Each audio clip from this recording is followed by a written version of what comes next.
Something really fascinating is happening right now, deep inside the boardrooms of America's hospitals. A model of care that was once seen as, well, a kind of niche luxury is suddenly being treated as a core part of their strategy. So today, we're going to unpack healthcare's surprising new prescription. And it really is a puzzle when you think about it. I mean, for years, this kind of care had a certain stigma attached to it, right? So why are community hospitals, the very places dedicated to serving everyone, suddenly rolling out the red carpet for membership-based medicine? That's the big question we're tackling. Okay, so first things first, let's just make sure we're all on the same page.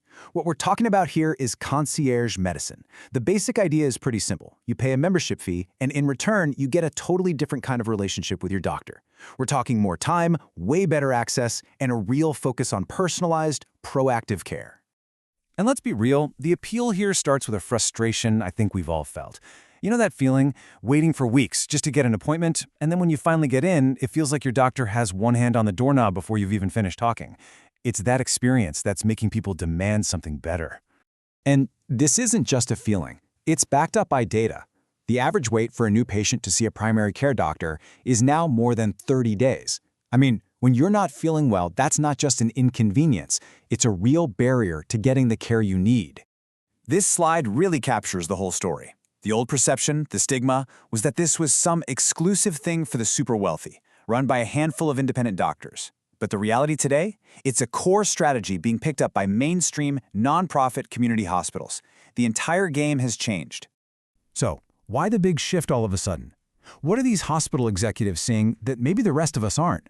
Well, let's pull back the curtain and take a look inside that boardroom strategy. First up, and this won't be a surprise, it comes down to the money. For a hospital, a traditional primary care office almost always loses money. They think of it as an investment that's supposed to bring in patients for other, more profitable services down the line. But concierge practices? They totally flip that script. Because of those membership fees, they actually make money all on their own. They generate a positive margin. But here's the thing. Direct profit is really only half the story. For nonprofit hospitals, this hidden value is maybe even more important. These practices become these amazing hubs for connecting with community leaders and big donors, the exact people who are vital to the hospital's mission. Plus, they can act as labs for innovation, and they tend to attract patients with better insurance, which helps the hospital's overall financial health. Okay, so beyond all the financial stuff, there's a deeply human reason for this whole shift. Hospitals are dealing with a massive crisis of physician burnout, and this model, well, it looks like a lifeline. Just try to wrap your head around this. In a standard practice, a single primary care doctor is often responsible for the health of over 2,000 patients. 2,000! I mean, that's just a recipe for burnout, right? It leads to rushed visits and just reactive, symptom-based care. Now look at the difference. In the concierge model, that same doctor's patient panel is way, way smaller, usually somewhere between 400 and 600 people. This isn't just a tiny adjustment. It completely changes the nature of the job. It lets doctors build actual relationships and focus on keeping people healthy. And the impact this has on doctors is just profound. As one expert said, for the physicians who make this switch, it's life-changing. It lets them practice that thoughtful, relationship-focused medicine that made them want to be doctors in the first place. And for a hospital, that makes it an incredibly powerful tool for keeping their best doctors from leaving. So, it's pretty clear this isn't just some passing trend. There are some really powerful forces pushing this forward, and they're probably going to accelerate this shift even more. Let's take a look at the three big drivers that are shaping what's next. So first, you've got us, the patients. We're demanding a better experience.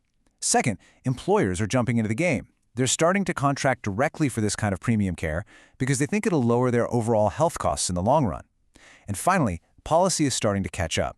Things like changes to health savings accounts, or HSAs, are making it easier for people to use tax-free money to pay for these memberships. All three of these forces are pushing in the exact same direction. And that leaves us with one final, really critical question. As this model helps hospitals solve very real problems with their finances and with doctor burnout, what happens to everybody else? As more doctors and more resources get shifted to serve a smaller, more exclusive group of patients, what does that mean for the future of healthcare access for all of us? It's a huge tension, and it's something we're all going to need to watch very closely.